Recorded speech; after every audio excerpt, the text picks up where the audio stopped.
Auntie Rana Uganda to Uganda go single to take it. Hey Ritah, how are you? Hello, welcome. Hi Oga. Hello, how are you? You guys are looking lovely and stunning.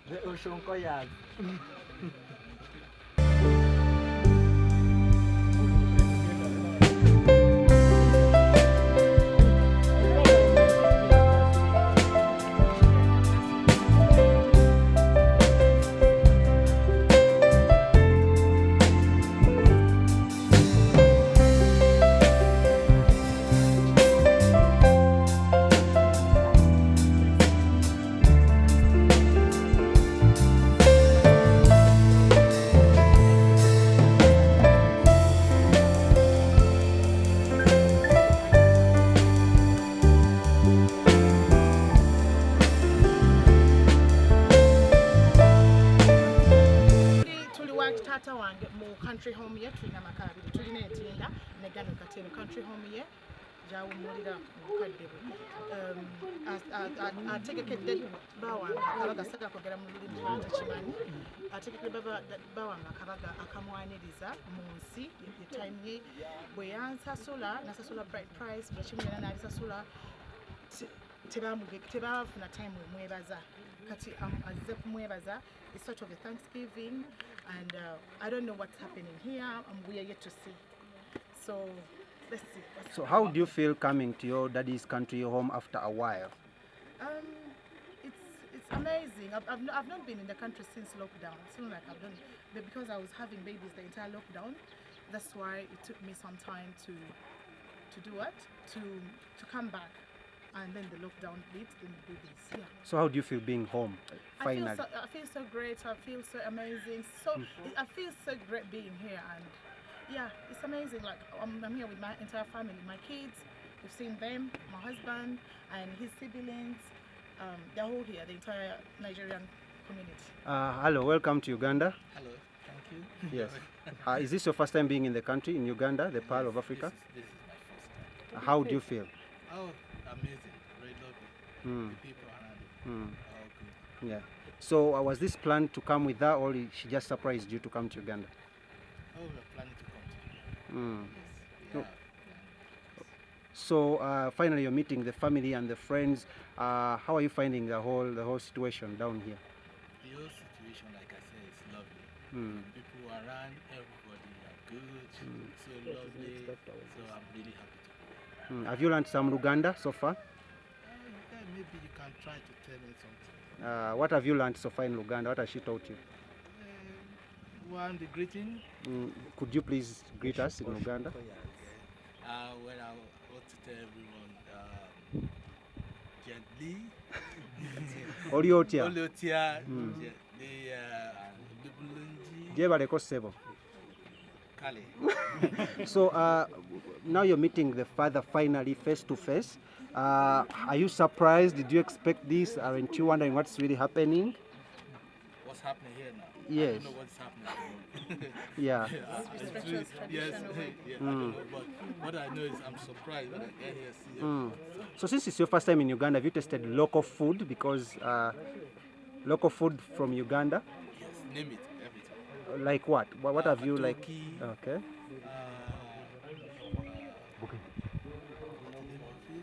The one with the G-nuts? G-nuts, yes. What about Rolex? Is it the one with eggs and chapati? Chapati. Yeah. Yes. Oh. Okay. Ritah tukomye okewo tuddeko ko mu Luganda katono nnyo. So Ritah, ng'omaze nga tuzze kati ewaka. Kiyange gubadde ng'omukolo ogw'ogusembayo ki ekiddako Ritah?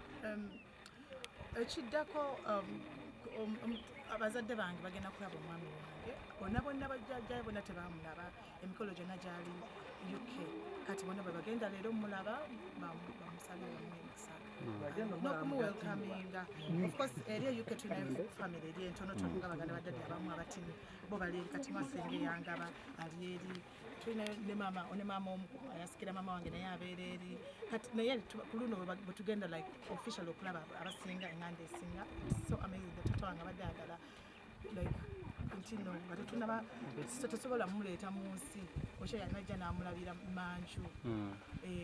So ekirala omukolo nga guno gambye gwakulaba family naye tetulaba bintu abasinga ndirooza muno kwanjula twamala okwanjula basasula bright price basasula lete ente 3 ezimu za 3 kazina okuzala ezimu bazituma n'amanya gange dadi wuyo musobola omubuuza asobola babuulira yasasula bright price tebamubanja yasasula amakanzu amagomesi ente byonna byonna yabireeta ate yajja olunaku lwe twatuuka yatuukira ano nga tetumanyi dadi bino abikoze so yaleeta ebintu ate kirala this is a good tachimanyi tamanyi kiri wano obutandika kuleeta bintu ze mugambe nti nompulekako sisanga gena kwanjula nabajjanga netujanga twambadde nga social in tradition like wabawo emikolo bazadde ba both sides babaawo emikolo gwogamba gyali UK kyogamba abazadde bo gwe batika ne bajja abazadde bange abamu bonna bajja abazadde mukaaga bajja like patano ne matano bajjako basatu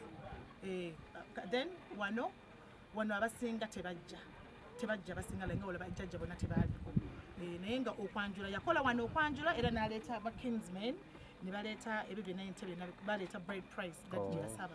Nga socialite ow'amaanyi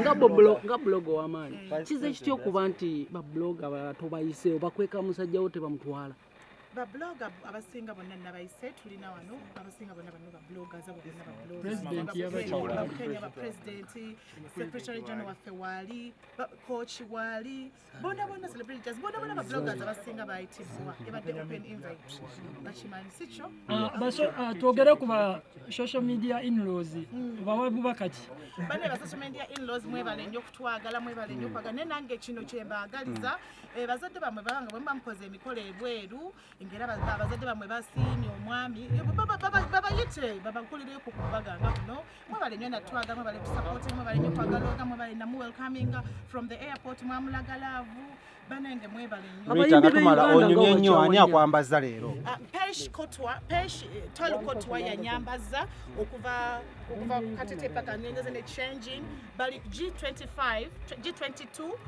bali ku universal.